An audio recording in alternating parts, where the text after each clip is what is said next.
That's right. Dr. Tanny Davenport, good morning. Thanks for coming in for us this morning.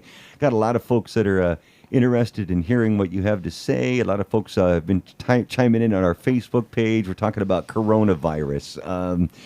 On the front lines, I guess you could say. You're closest to the front lines, closer than we are. What are you hearing? Give us kind of the overall, and we've got some questions for you, but some specifics. But what's the overall view right now from your standpoint? Well, I'm happy to be here, so thanks for having me. In Yakima, we are lucky at this point that we don't have any documented positive cases. So compared to the other side of the state, which has been all over the news, as you know, I feel like we have had the opportunity in the last week or so to make sure we're as best prepared as possible. And are we? Yes. I mean, yes. So I can say I don't know how we can be prepared, but I mean, are we? Well, the most important thing we can do is prevent spread of the virus. So really, all of our clinics at Virginia Mason Memorial, but also a lot of our community partners are being proactive about things to make sure that people who potentially have the virus aren't coming into our clinics and transmitting the virus to others. So the most important thing we can do as a community is practice good hand hygiene, and if you're sick, have a fever or cough, stay home.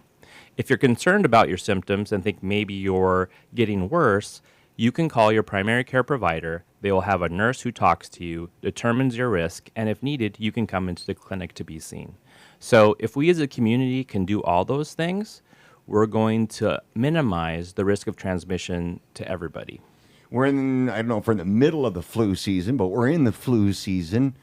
And some of our listeners say, how does it compare to the flu? Why don't we panic over the flu every year? Tens of thousands die each year from the flu, and no one bats an eye. And I know you're a big flu shot guy, and absolutely, and you've said these things to us that people die every year of the flu. So absolutely. So I mean, those are great questions and legitimate questions. Influenza is a big deal. Every year it kills thousands of people. This year I think it's on track to kill 12,000 people in the United States. Last year it killed 250 people in Washington State. So influenza is a big deal. But when you compare it to coronavirus, at least at the initial data we have, it looks like it's about 10 times more deadly. Coronavirus is 10 times more deadly than influenza. So Harvard just did a study. If you took 1,000 people with our current data, 14 people would die of coronavirus.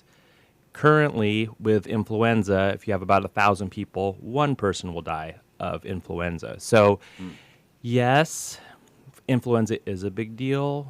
Coronavirus, though, makes us concerned because if it ever gets as prevalent as influenza, we potentially would have a lot of issues with people needing to be hospitalized and requiring higher levels of care. Right. And the big thing for Virginia Mason Memorial is that we are now the only hospital in town. So 3 months ago, if you knew that you had another hospital that had 200 beds across the street, you would feel a little bit more comfortable saying, hey, we could handle this influx of patients if this ever comes. Yeah. That's not the case today. So we're in a unique situation. But as we were talking about earlier, you can't tell the difference between influenza and coronavirus just looking at somebody. I, as a physician, when I see them, I can't tell.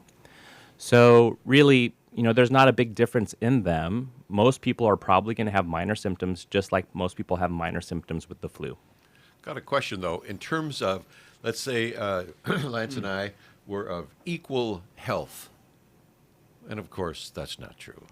But let's say it was. And Lance got coronavirus and I got flu. What does the coronavirus do differently than the flu does to you that would, maximize the death rate like that? I think it's just really the variability in how severe it is. So if you took 10 Daves and 10 Lances, and Lance had the flu, only one of Lance would get really sick, but maybe 3 or 4. With him having corona. Okay. So it's really just, there's a bigger spread of disease and people are more likely to get sick. But you're right, for 90% of the people or 99% of the people, it's probably going to be pretty much the same. Yeah. I guess, when you hear that it's 10 times more virulent or whatever the word you want to use, you think that, okay, like the flu shuts down this part of you, but then you recover. But the 10 items are shut down under the coronavirus, that sort of thing. But that's not really the way you can measure it or look at it, right? Exactly. So the symptoms are going to be very similar: fever and cough. And then basically you have further complications as things go along. There are some few differences, though, with coronavirus compared to influenza. One is that we aren't seeing that kids are getting quite as sick. So, in influenza, kids can get very sick.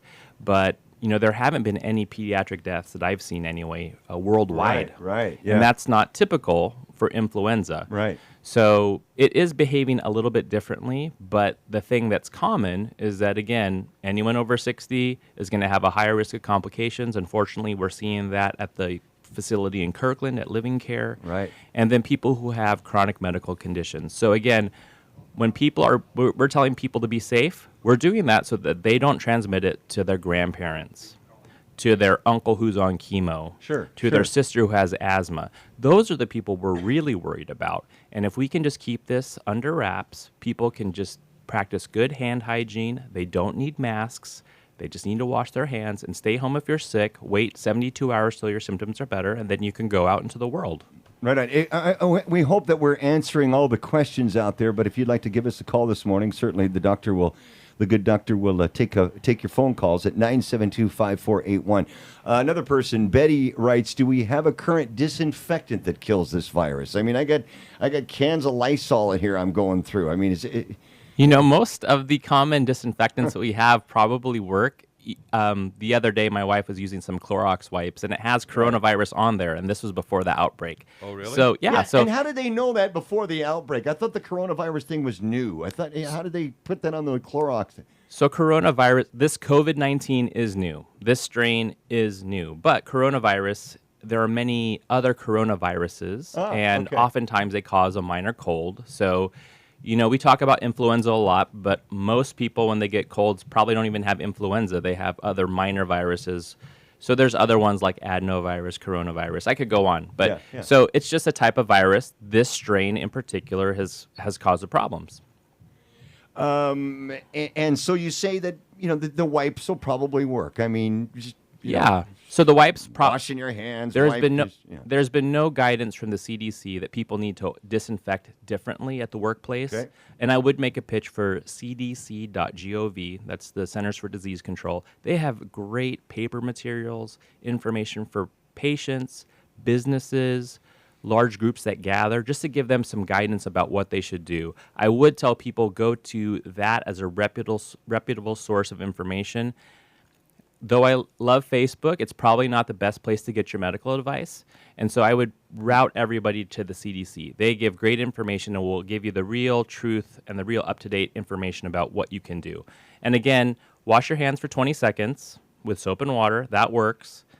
And also, if you don't have that available, you can use alcohol-based hand sanitizer. Let's see. One other person writes... do you believe that schools should be closed to slow the spread of the virus? I think that is a decision that the health district will look at very carefully and talk to the school districts if that ever becomes a need. I think initially there were some schools that closed on the west side that probably did so prematurely, but it really just depends on the disease burden that people have. We do think that kids are the sort of reservoir that's spreading this, around. So if it does become really prevalent in a community, I don't think it's a bad idea. But I think we don't have a documented case in Yakima County. So I think that closing schools here would be a bit premature. We've got a possible exposure out at a dance center in Moxie. Yes. What's going on there? So the health district gave a great press release yesterday, and our clinics are ready. So basically, I would just encourage anybody who has had one of those contacts, rather than going to the ER or going to the clinic, just give them a call. Our teams are ready to take your call, determine if you need to be tested, and we'll do so in a very efficient way. So I don't want people to think they need to run to the ER to get tested. The best place for them to be is really just to stay home. If you don't have a fever or cough and don't develop symptoms after 14 days of the exposure, you're probably good anyway. But if you are developing those symptoms, go ahead and call your primary care provider, and they can guide you as to what you should do next.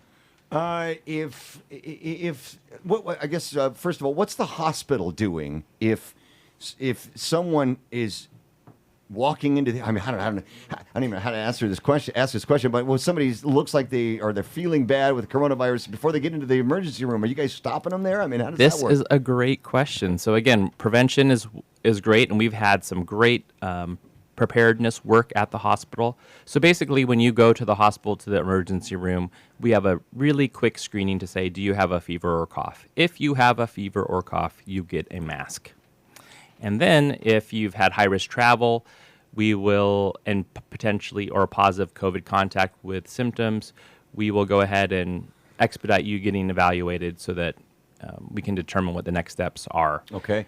And we are following all the CDC guidelines for patients or persons under investigation, so that if somebody does have a high-risk contact and symptoms, we will put them in the appropriate type of room. You have an isolation, some way to isolate these people in the hospital? I suppose you do. Well, the hospital always has different measures in place Yeah. depending on different conditions. And so we're following the CDC guidelines and making sure that both the patients are protected, but also that our staff are protected with the appropriate personal protective equipment.